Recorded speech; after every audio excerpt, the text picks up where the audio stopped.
Amy Kelly has a passion for art and Maine's coast. I came up here, I saw this space, I rented the space, and I had this idea of the lobster tail. Those tails now the namesake of her tailspin studio, nestled in Ogunquit's Perkins Cove. T-A-L-E means telltales, and T-A-I-L, lobster tails. But the most recent chapter of that tale has left Kelly at a loss, as money meant to help build up her business has been taken away by scammers. So when I think about, the magnitude of 20,000, it's small potatoes in the scheme of the world, but to me, in my small business, it's big potatoes. That money was from a Small Business Administration disaster loan after the building her studio is in was damaged during the storms in January. And all the boards were gone, the windows were broken.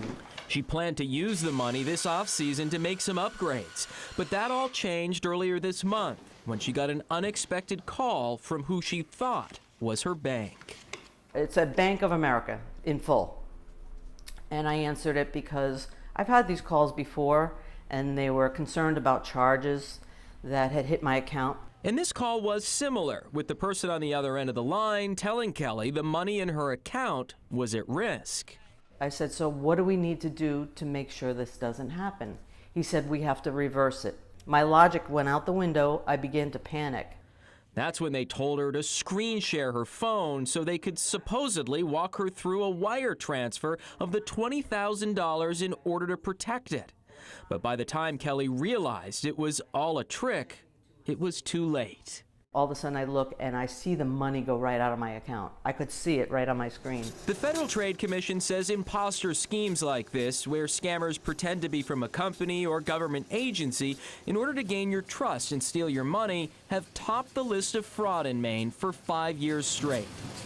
Data obtained by the I-Team shows so far this year, Mainers have reported more than 1,300 scams like this, leading to millions of dollars in losses.